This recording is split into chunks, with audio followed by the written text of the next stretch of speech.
Okay, नमस्कार दोस्तों, आप सब कैसे हैं? मैं आशा करता हूँ आप सब कुशल होंगे। आज हम मौलिक अधिकारों का एक लास्ट एपिसोड इस पर डिस्कस करने वाले हैं। अनुच्छेद नंबर 33, 34 और 35, आर्टिकल 33, 34, 35। तो 33 के बारे में इसमें कुछ शब्दावली आएंगी, पहले उनको क्लियर करते हैं फिर आगे बढ़ते हैं। देखना, संसद के बारे में आपको पहले ही बताया जा चुका है। संसद में क्या क्या चीज़ें आती हैं, इसके जो कंपोनेंट होंगे, घटक होंगे, वो 3 होते हैं। कौन कौन से? लोकसभा प्लस राज्यसभा प्लस राष्ट्रपति बराबर संसद, पार्लियामेंट, है ना। और संसद के 2 सदन होते हैं। There are 2 houses of parliament. 2 सदन कौन कौन से, हाउसेज कौन कौन से? एक लोकसभा, एक राज्यसभा। अगर बात आती है ना, संसद किसको मिलाकर बनती है? 3 को मिलाकर, लोकसभा प्लस राज्यसभा प्लस राष्ट्रपति। और क्वेश्चन आते हैं संसद के सदन कितने? 2, लोकसभा राज्यसभा। पूरा आर्टिकल है, पूरा एक चैप्टर है, बाद में पढ़ा जाएगा। एक होते हैं सैन्य बल, एक अर्ध सैन्य बल, है ना, सशस्त्र बल या अर्ध सैनिक बल, इनको समझिए आप। फोर्सेज और पैरामिलिट्री फोर्सेज। देखना, जैसे हम लोग तैयारी कर रहे हैं किसी एग्जाम की, हमारा जो सिलेक्शन होगा किसी एक मंत्रालय के अंतर्गत होगा। हम किसी मंत्रालय में जाएंगे, है ना। मान लीजिए पुलिस में सेलेक्ट हो गए तो होम मिनिस्ट्री का अकॉर्डिंग है ना। तो सेना और अर्धसेना, पहले इसमें डिफरेंस देखिए। अर्धसैनिक किसे कहेंगे या सैनिक किसे कहेंगे? सेना हमारे देश में एक ही है जिसको हम आर्मी कहते हैं, है ना। आर्मी या फौजी जैसे बनते हैं वो आर्मी मैन होते हैं। तो आर्मी ये रक्षा मंत्रालय के अंतर्गत कार्य करती है, यानी कि अगर हम आर्मी में सेलेक्ट होते हैं यानी कि हम रक्षा मंत्रालय में सेलेक्ट हुए हैं। और अगर हम अर्धसैनिक बल हैं, जैसे बीएसएफ, सीमा सुरक्षा बल, सीआरपीएफ, है ना, इंडो तिब्बत पुलिस या असम राइफल्स, है ना, ये सब क्या हो जाएंगे? ये अर्धसैनिक बल है। अर्धसैनिक बल गृह मंत्रालय के अंतर्गत आते हैं। एक बार फिर से देखिएगा आप, सैन्य बल रक्षा मंत्रालय के अंतर्गत आता है। अर्धसैनिक बल या पैरामिलिट्री फोर्सेज या सेमी मिलिट्री फोर्सेज ये गृह मंत्रालय के होम मिनिस्ट्री के अंतर्गत आता है। खुफिया एजेंसी क्या होती है? हमारे पास 5-6 खुफिया एजेंसी हैं, जैसे सीबीआई, है ना, IB, CID, CBCID, LIU, local intelligence unit, हर राज्य की अलग अलग होती है। या फिर इसमें आ जाएगी एनआईए, सबसे नई बनी है एनआईए, नेशनल इन्वेस्टिगेशन एजेंसी। रो होती है RAW, research and analysis wing, विदेशों में कार्य करती है कि, है ना। ये चैप्टर अलग से पढ़ेंगे। तो ये क्या होते हैं? खुफिया एजेंसी होती है हमारी, स्पाइसी सिस्टम ऑफ इंडिया।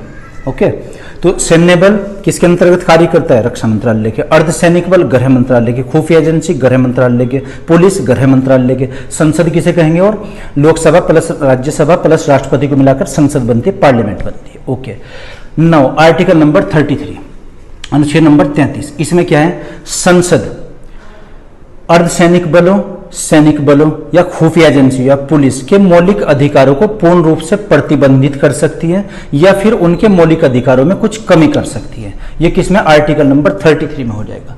33 में संसद सशस्त्र बलों, अर्धसैनिक बलों, खुफिया एजेंसियों के मूल अधिकारों पर पूर्ण प्रतिबंध लगा सकती है या उनको कम कर सकती है। ये आर्टिकल नंबर 33 में आएगा। ओके, नंबर 34, इसमें है सैनिक शासन, मार्शल लॉ कहते हैं जिसको। सैनिक शासन क्या होता है? जब हमारी कभी कभी जो स्टेट पुलिस हो गया, यानी कि सिविल पुलिस, ये कभी फेल हो जाती किसी मिशन में, तो मार्शल लॉ लागू हो जाती है। विशेष कंडीशन, कर्फ्यू वगैरह की स्थिति लग जाए और भी कुछ, जैसे इतिहास में पढ़ेंगे ना, 1919 में एक जलियांवाला बाग हत्याकांड हुआ था। माइकल डायर, जनरल डायर, तो जो जनरल डायर था उसने पंजाब में मार्शल लॉ लागू कर दी थी, यानी कि पुलिस को हटाकर सैनिकों की ड्यूटी, सैनिकों ने शासन अपने हाथ में ले लिया था। वो एक अलग घटना इतिहास की, बहुत बड़ा, बहुत इंपॉर्टेंट एक टॉपिक है वो। खैर, तो मार्शल लॉ क्या हो जाएगा? जब यहाँ पर सैनिक शासन हो जाएगा, सैनिकों के आदेश चलते हैं कि, है ना। मार्शल लॉ की स्थिति में यदि किसी राज्य में सैनिक शासन या मार्शल लॉ लागू है तो क्या होगा?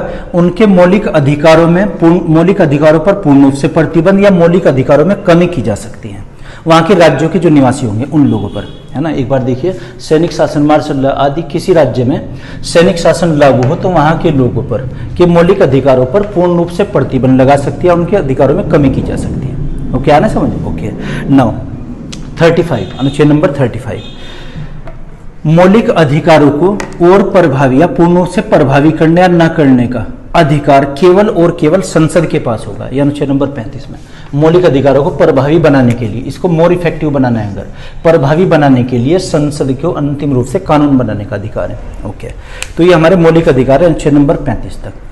क्वेश्चन आता है, भारतीय नागरिकों को कौन कौन से मौलिक अधिकार प्राप्त हैं जो केवल नागरिकों के लिए, सिटीजन्स के लिए हैं? तो अनुच्छेद नंबर 15, 15, 16, 19, 22, 29 और 30।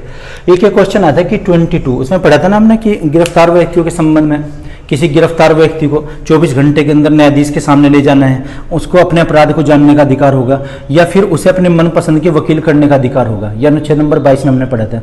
लेकिन होता कि शत्रु देश के नागरिक को प्राप्त नहीं होंगे ये तीनों अधिकार। शत्रु देश के नागरिक की बात नहीं, वो तो तभी डिफाइन किया जाएगा कौन हमारे शत्रु देश है, कौन हमारे मित्र देश है। यहाँ पर है ये 22 दिया तो जाएगा, लेकिन अगर शत्रु देश है उस पर पाबंदी लगा दी जाएगी, रोक लगा दी जाएगी। ओके, गैर नागरिकों को जो विदेशियों को भी प्राप्त है, हमें भी प्राप्त है और विदेशियों को भी प्राप्त है। आर्टिकल नंबर इनके अलावा देख लीजिए मौलिक अधिकारों में कौन से 14, 20, 21, 23, 24, 25, 26, 7 और 30 आर्टिकल्स, ये 28 सॉरी, आर्टिकल नंबर 28 ये किनको प्राप्त है? गैर नागरिकों को। हमें भी प्राप्त है ये आर्टिकल ये, और गैर नागरिकों को यानी कि विदेशियों को भी प्राप्त है। ठीक है जी। तो मैं आशा करता हूं कि आपके मौलिक अधिकार समझ आए होंगे। इस पर बहुत जल्दी हम एक लाइव क्लास भी करने वाले हैं, उसके आपको टाइमिंग बता दिया जाएगा, नोटिफिकेशन में आपको सूचित कर दिया जाएगा। तो आप चाहे तो स्क्रीनशॉट ले लीजिए, चाहे तो इसको आप नोट कर लीजिए। Okay, thank you.